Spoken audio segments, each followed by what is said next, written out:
Alright guys, we're back in the shop working on this 66 F100. I think I'm going to go ahead and move towards picking the frame up off the floor, getting the frame set up on the jack stands, and then going to start putting the suspension and the axles under the frame. Kind of at a standstill with this disc brake kit on the rear axle. I'm trying to get the bearing race and everything off the axle shaft so that I can put the new bearing race and new bearing on. This little deal right here, it's kind of like a spacer, okay? It just sits there. The bearing is on the other side of that. That has to come off before the bearing can come off. And I have to take the factory 4-bolt plate off of here in order to get the disc brake kit on. So all that has to come off. And as far as like getting it off, the only thing I've seen is just straight up taking a grinder and cutoff wheel and cutting into those races to get them to pop off and slide off of there. I can't get this whole axle shaft up into my bottle jack press to get it off of there because there's not enough room. So the only option is to cut them. But I don't have another one of those spacers that I just showed you. I don't have another one of those to replace that one if I cut it. So I'm gonna pause for a second and wait till we can find that spacer. Maybe come up with a different approach of getting that one pressed off of there. I could probably get it heated up red hot and get it to expand enough to slide right off that axle shaft. But I'll just have to wait and see. For now, we're gonna go ahead and get this frame in the air, get it set up on jack stands, and get it to where we can get the axles underneath it. Start bolting everything up. Let's go.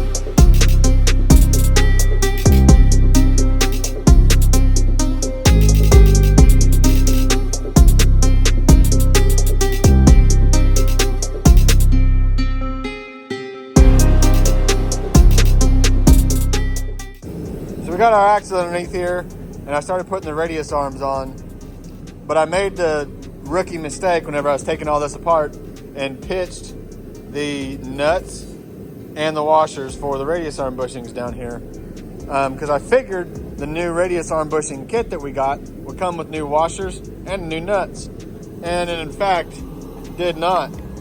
You can see here all we have is bushings. That is it. So we're gonna go outside to get on our brand new forklift and then go out to the outside of the parking lot, pick up an old frame that I have out there and pull the nuts and the washers off of those radius arms.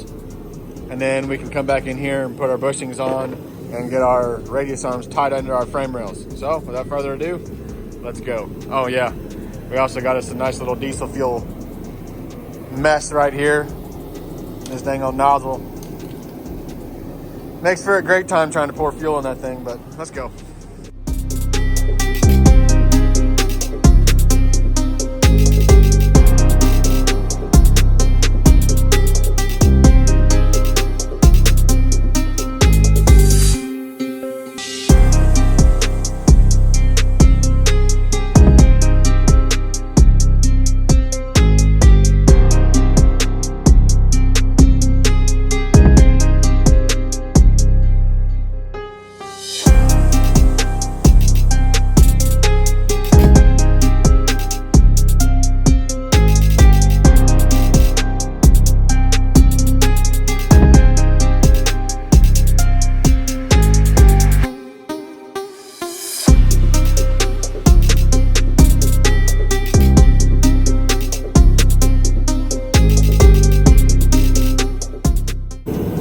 Alright guys, we got our washers and hardware here off of those parts trucks outside. I'm going to go ahead and hit them with the wire wheel and get them cleaned up, get them down to bare metal. Then we're going to hang them up and spray paint them with that Pour 15 paint, or as I like to call it, powder coat in a can. Get all that done, and then we'll stick them on here, start getting these radius rods up on the frame, get the new bushings in, get these tightened up down here, and try to get some suspension underneath this frame on the front end today. Let's get at it.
All right, guys, we got the bearings off of there by putting some heat to them. That was pretty sweet.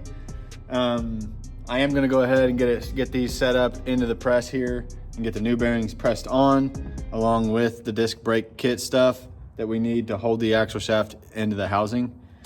And then we're gonna start putting the rear end back together and get the rear end slung underneath the frame. So without further ado, pitter patter, let's get right at her.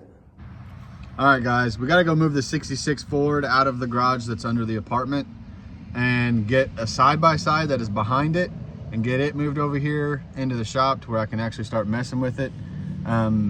It's actually one of those things been pushed off and pushed off and pushed off for a very long time now, and I just got to make myself get at it. So we're gonna go get that thing, get it out of the garage under there, get it pushed up over here. We'll get a good look at the 66 outside while we're at it too.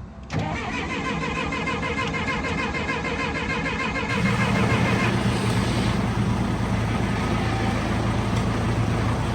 the old 66 in here, and this side-by-side back here is what we got to get out of here. So we're gonna pick the 66 up and just back it straight up out of here to where we can get in with just enough room to pick that side-by-side up from the side, take it out of here. Look at this beauty. Still has the dust on it from sitting in a barn in North Carolina. Such a straight original truck. And clean. The bed itself doesn't have it's safe to say there's not a single dent in this bed floor or the fender wells, which is like an impossible thing to say on old pickups like this, because they used them back then. They put them to work.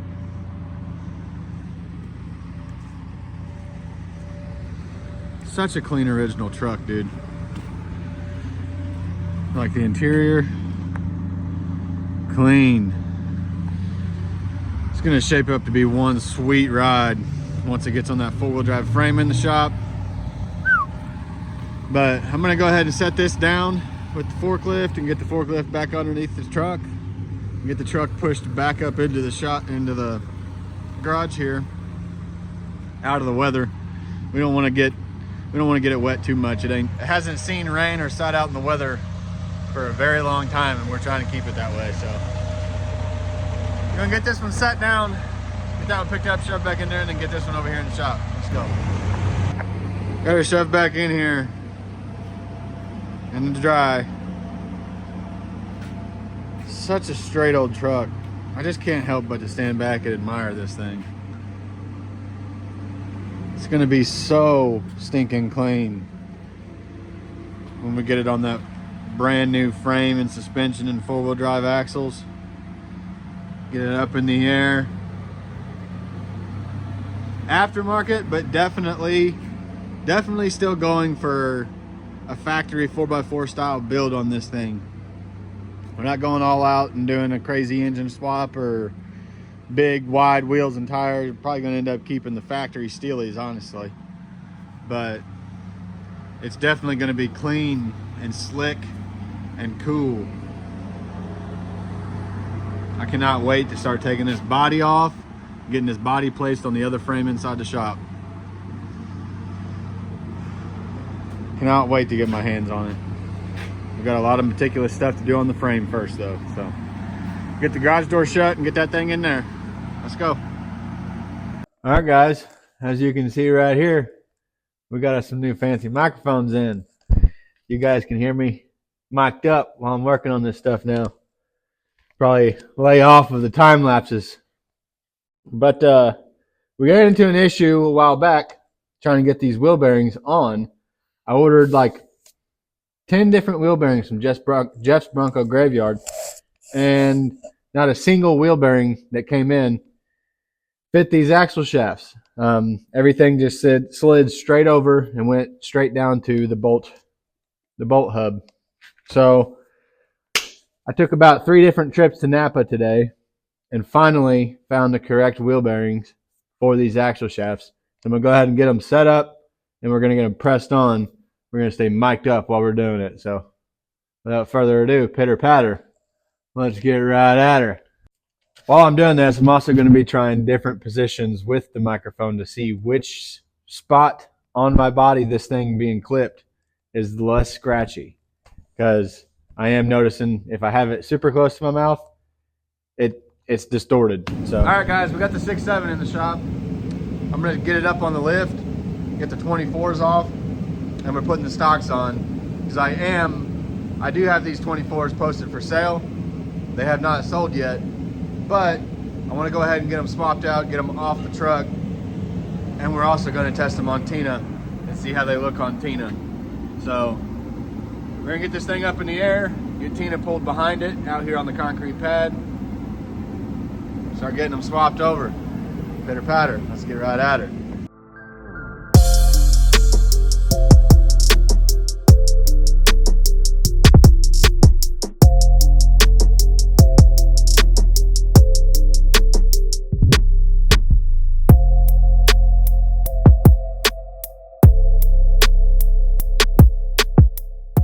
Alright, so I wasn't even thinking and completely forgot that I could just pick up the back of Tina and just wheelbarrow it over here like this. So we got it over here behind the shop. We're gonna get the camera set up, put it in time lapse on this one, and we're gonna get her looking right. I'm stoked to see what this looks like. All right, so one of the things that you guys might have noticed previously is that I only have four lug nuts per wheel on this frame. That's because before all it was just a frame like a rolling donor truck sitting parked in the parking lot, not going anywhere. So all I needed to do was just have something to hold the axles up off the ground.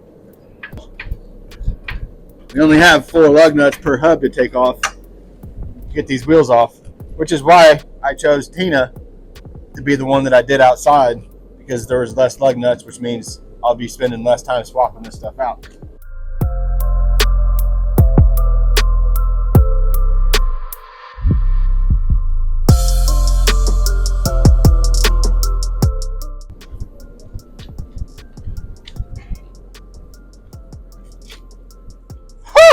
Buddy, I don't know if I'm gonna be able to dually swap this thing once these things get on here.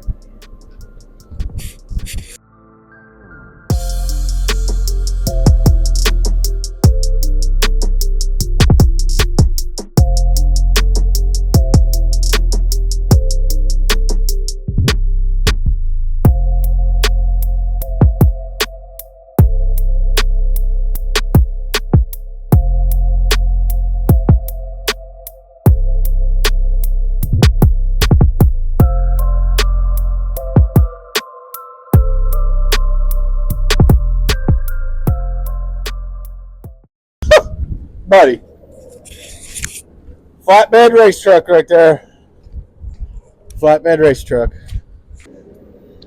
But I am planning on doing a burnout, so I want to get the ones with the most tread on the back so we can get them, even them out just right.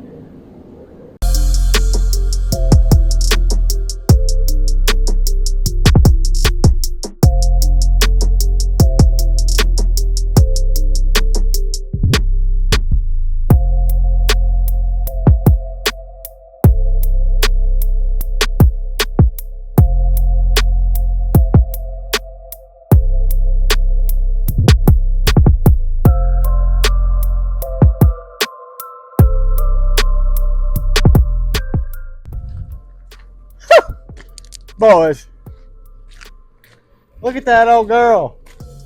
There's something about putting deep disc wide wheels on something that makes it look lower to the ground. Holy cow.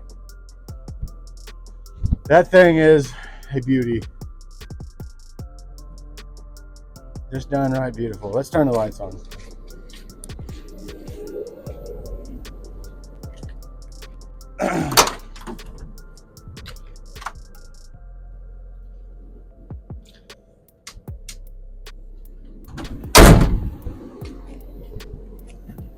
Ow.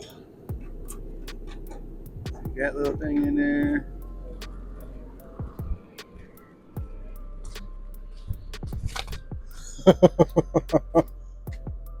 Yes. I love this truck more and more. More and freaking more. That is awesome.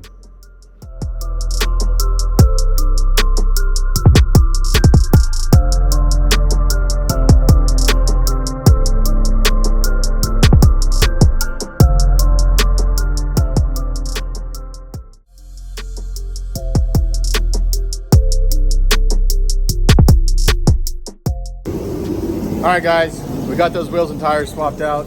I am going to go ahead and hop back to the axle shafts for the 66 Ford F100. I did find the instructions for them. There isn't any other brackets that we need to press on in front of the bearings. So we're going to go ahead and get the bearings stuck on there, and I want to get the axle shafts into the housing tonight with the brackets for the rear disc brake kit. And if we get to that point, we're going to go ahead and work on Tina a little bit. So without further ado, we're going to set up the old time lapse and get at her. Let's go.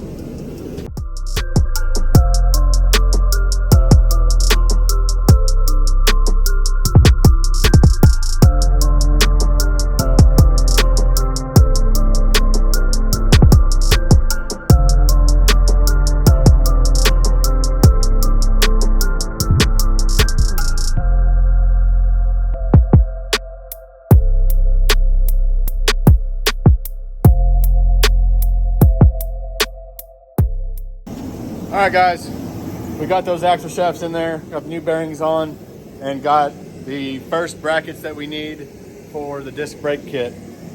So I got to my point that I wanted to on that. Now I'm gonna step over and start messing with Tina. I wanna figure out what I'm gonna do for mounting the hood latch on the front, along with the grill shroud in the center. So check out what I've got going on. So I got my front clip just sitting here free sitting, basically. I got it held up with this ratchet strap to keep the body line straight, but I still do need to trim out the grill bezel. We got to mark a line right in here around the AC condenser on both sides and trim out the grill bezel to where the grill bezel can sit in. So what I'm going to go ahead and do now is take the grill bezel out, and then I'm going to trim up the factory dent side hood latch. I'm going to basically trim this bar off, like cut it back right here. And then we're going to set it up in here and see where it's going to line up. Because the way this is supposed to go, the hood latch itself sits behind the grill shroud mount on the 70s core support. Right there, you can see it where they all bolt up right there. But since we don't have the 70s core support up here to mount these two, instead of making them come from the grill shroud and rise up that tall, I'm just gonna come from the grill shroud and go straight to the top of the Super Duty core support. So I haven't decided yet if I want to actually just bend the 70s mounts straight out flat and see if I can make those reach to the Super Duty, or if I want to make an entire new plate. So I'll probably end up just setting the time lapse up and playing with it until I figure out exactly what I want to do.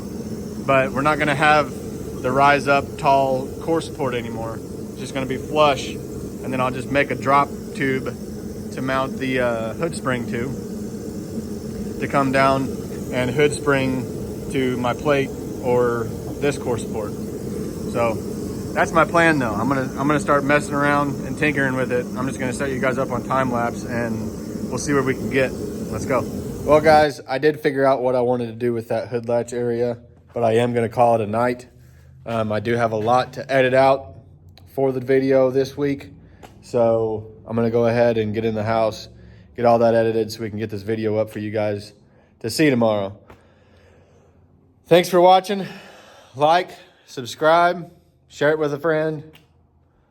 We'll keep doing cool stuff. See y'all next week.